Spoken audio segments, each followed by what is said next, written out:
Hello, ಎಲ್ಲರಿಗೂ ನಮಸ್ಕಾರ. Welcome back to my YouTube channel Ruchi Bombat. ಇನ್ನು ಯಾರೆಲ್ಲ ಸಬ್ಸ್ಕ್ರೈಬ್ ಮಾಡದೆ ನೋಡ್ತಾ ಇದ್ದರೆ ಸಬ್ಸ್ಕ್ರೈಬ್ ಮಾಡಿ ಹಾಗೂ ಬೆಲ್ ಬಟನ್ನ ಕ್ಲಿಕ್ ಮಾಡಿ. ಇವತ್ತಿನ ರೆಸಿಪಿ ಸೋಯಾ ಚಂಕ್ಸಿಂದ ರೈಸ್ ಬಾತ್ ಹೇಗೆ ಮಾಡೋದು ಅಂತ ಹೇಳ್ಕೊಡ್ತಾ ಇದ್ದೀನಿ.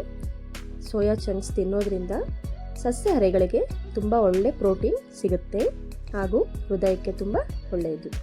ಇದಕ್ಕೆ ಏನೇನೆಲ್ಲ ಬೇಕು ಅಂದರೆ ನೀವು ಇದನ್ನು ಸ್ಕ್ರೀನ್ಶಾಟ್ ಮಾಡಿ ಸೇವ್ ಮಾಡ್ಕೊಳ್ಬೋದು. ಹಾಗಾದರೆ ಅಡುಗೆ ಮನೆಗೆ ಹೋಗೋಣ. ನಾನು ಇಲ್ಲಿ 1 ಕಪ್ ಅಕ್ಕಿನ ತೊಳ್ಕೊಂಡು 30 ನಿಮಿಷ ನೆನೆಯೋದಕ್ಕೆ ಬಿಟ್ಟಿದ್ದೀನಿ. ಅಕ್ಕಿ ನೆಂದಷ್ಟು ಬಾತ್ ತುಂಬ ಚೆನ್ನಾಗಿ ಬರುತ್ತೆ. ಈಗ ಇದು ಸೋಯಾ ಚಂಕ್ಸ್ನ 3/4 ಕಪ್ ತಗೊಂಡಿದ್ದೀನಿ. ಇದು ಬಿಸಿನೀರಲ್ಲಿ ನೆನೆಯೋದಕ್ಕೆ ಬಿಟ್ಟಿದ್ದೀನಿ 10 ನಿಮಿಷ. ಈಗ ಒಂದು ಮಿಕ್ಸಿ ಜಾರಿಗೆ 1/4 ಇಂಚ್ ಚಕ್ಕೆ, 3 ಲವಂಗ, 2 ಏಲಕ್ಕಿ, ಇದು ಮರಾಠಿ ಮೊಗ್ಗು 1, ಹಾಗೂ ಇದು ಜಾಕಾಯಿ. ಇದು ಆಪ್ಷನಲ್ಲು, ನೀವು ಬೇಕಾದರೆ ಹಾಕೊಬೋದು, ಹಾಕೊಂಡ್ರೆ ಚೆನ್ನಾಗಿರುತ್ತೆ ಟೇಸ್ಟು. ನಾ 1/4 ಟೀ ಸ್ಪೂನ್ ತೊಗೊಂಡಿದ್ದೀನಿ. ಕಲ್ಲುವ ಸ್ವಲ್ಪ, ಹಾಗೂ ಇಲ್ಲಿ 1 ಟೇಬಲ್ ಸ್ಪೂನ್ ಸೋಂಪನ್ನ ತಗೊತಾ ಇದ್ದೀನಿ. ಹಸಿಮೆಣಸಿನ್ಕಾಯಿ 2 ತಗೊಂಡಿದ್ದೀನಿ. ಖಾರ ನಿಮ್ಮ ಇಷ್ಟ, ನಿಮಗೆ ಎಷ್ಟು ಬೇಕೋ ಅಷ್ಟು ಮೆಣಸಿನ್ಕಾಯಿನ ಹಾಕೊಬೋದು. ಈಗ ಟೊಮೊಟೊ ಮೀಡಿಯಮ್ ಸೈಜ್ 2ನ ಕಟ್ ಮಾಡಿಕೊಂಡು ಹಾಕೊಳ್ತಾ ಇದ್ದೀನಿ.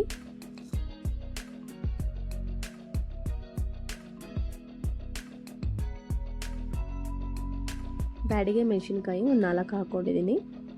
ಈಗ ಇದನ್ನು ನೀರಿಲ್ಲದೆ ರುಬ್ಕೊಳ್ತಾ ಇದ್ದೀನಿ. ನೋಡಿ, ಇಷ್ಟು ರುಬ್ಕೊಂಡ್ರೆ ಸಾಕು. ಈಗ ಸೋಯಾ ಚಂಕ್ಸ್ನೆಲ್ಲ ಹಿಂಡಿ ಒಂದು ಬೌಲ್ಗೆ ಹಾಕೊಳ್ತಾ ಇದ್ದೀನಿ. ಈಗ ಈರುಳ್ಳಿನ ಸ್ಲೈಸಸ್ ಆಗಿ ಕಟ್ ಮಾಡ್ಕೊಂಡಿದ್ದೀನಿ. ಕಸೂರಿ ಮೇಥಿ 1 ಟೇಬಲ್ ಸ್ಪೂನ್, 1 ಅನಾನಸ್ ಹೂವನ್ನು ತಗೊಂಡಿದ್ದೀನಿ, 3 ಪಲಾವ್ ಎಲೆ, ಇದು ಜಾಪತ್ರೆ ಸ್ವಲ್ಪ ತಗೊಂಡಿದ್ದೀನಿ, 100 ಗ್ರಾಮ್ ಅವರೆಕಾಳು, ಹಾಗೂ ಸಣ್ಣದಾಗಿ ಪುದೀನನ ಕಟ್ ಮಾಡ್ಕೊಂಡಿದ್ದೀನಿ. 1 ಟೇಬಲ್ ಸ್ಪೂನ್ ಶುಂಠಿ ಬೆಳ್ಳುಳ್ಳಿ ಪೇಸ್ಟ್ನ ತಗೊಂಡಿದ್ದೀನಿ. ಈಗ ಒಂದು ಕುಕ್ಕರಲ್ಲಿ ಎಣ್ಣೆ ಮತ್ತು ತುಪ್ಪ ಹಾಕಿ ಸ್ವಲ್ಪ ಬೆಚ್ಚಗಾದ್ಮೇಲೆ ಈರುಳ್ಳಿನ ಹಾಕಿ ಸ್ವಲ್ಪ ಫ್ರೈ ಮಾಡ್ಕೊಳ್ತಾ ಇದ್ದೀನಿ.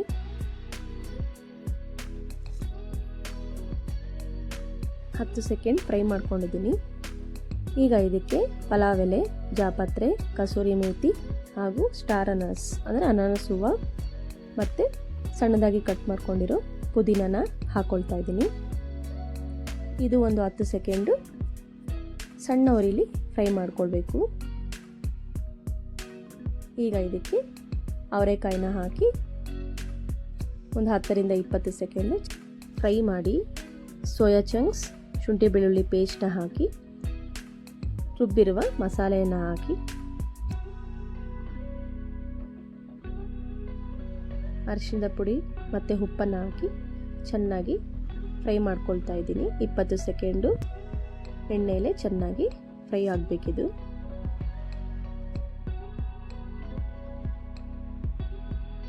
ಮುಚ್ಚಳ ಮುಚ್ಚಿ 2 ನಿಮಿಷ ಬೇಯಿಸ್ಕೊಳ್ತಾ ಇದ್ದೀನಿ ಲೋ ಫ್ಲೇಮಲ್ಲಿ. ಈಗ ಬೆಂದಿದೆ ನೋಡಿ, ಮಸಾಲೆ ಎಲ್ಲ ಸೋಯಾ ಚಂಕ್ಸ್ಗೆ ಮತ್ತು ಕಾಳಿಗೆ ಎಲ್ಲ ಇಟ್ಕೊಂಡಿದೆ.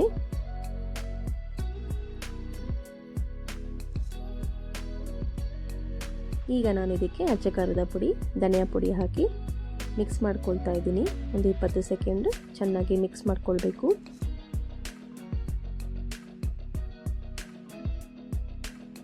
ಮತ್ತೆ ಮುಚ್ಚಳ ಮುಚ್ಚಿ ಒಂದು 10 ಸೆಕೆಂಡ್ ಬೇಯೋದಕ್ಕೆ ಬಿಟ್ಟಿದ್ದೀನಿ. ಈಗ ಇದಾಗಿದೆ. ಇದಕ್ಕೆ 1 ಕಪ್ಪು ಅಕ್ಕಿಗೆ 2 ಕಪ್ಪು ನೀರು ತಗೊಳ್ಬೇಕು. ಮತ್ತು ರುಚಿಗೆ ತಕ್ಕಷ್ಟು ಉಪ್ಪನ್ನು ಸೇರಿಸ್ಕೊಳ್ತಾ ಇದ್ದೀನಿ. ಮತ್ತು ಮುಚ್ಚಳ ಮುಚ್ಚಿ ಜೋರು ಉರಿಲಿ ಬೇಯೋದಕ್ಕೆ ಬಿಟ್ಟಿದ್ದೀನಿ. ಈಗ ಕುದೀತಾ ಇದೆ ನೀರು. ಈಗ ನೆನೆಸಿರುವ ಅಕ್ಕಿನ ಹಾಕ್ಕೊಳ್ತಾ ಇದ್ದೀನಿ. ಅಕ್ಕಿನ ಹಾಕ್ಕೊಂಡು ಮಿಕ್ಸ್ ಮಾಡ್ಕೊಳ್ತಾ ಇದ್ದೀನಿ. ಮತ್ತು ಮುಚ್ಚಳ ಮುಚ್ಚಿ 3 ನಿಮಿಷ ಮೀಡಿಯಮ್ ಉರಿಲಿ ಬೇಯೋದಕ್ಕೆ ಬಿಟ್ಟಿದ್ದೀನಿ. ಈಗ ನೋಡಿ, ಮಿಕ್ಸ್ ಮಾಡ್ಕೊಳ್ಬೇಕು. ಅಕ್ಕಿ ಒಂದು ಅರ್ಧ ಭಾಗ ಬೆಂದಿರುತ್ತೆ. ಈಗ ಕುಕ್ಕರ್ ಮುಚ್ಚಳನ ಮುಚ್ಚಿ ಒಂದು 5 ನಿಮಿಷ ಲೋ ಫ್ಲೇಮಲ್ಲಿ ತುಂಬ ಸಣ್ಣ ಉರಿಲಿ ವಿಜಿಲ್ ಹಾಕಿ ಬೇಯಿಸ್ಕೊಳ್ಬೇಕು. ಈಗ ಒಂದು 20 ನಿಮಿಷ ಸ್ಟವ್ ಆಫ್ ಮಾಡಿ ಹಾಗೆ ಬಿಟ್ಬಿಡಬೇಕು. ನಂತರ ಕುಕ್ಕರ್ ಮುಚ್ಚಳನ ತೆಗ್ದು ಒಂದು ಸಾರಿ ಮಿಕ್ಸ್ ಮಾಡ್ಕೊಳ್ತಾ ಇದ್ದೀನಿ. ನೋಡಿ, ಅನ್ನ ಕರೆಕ್ಟಾಗಿ ಬೆಂದಿದೆ.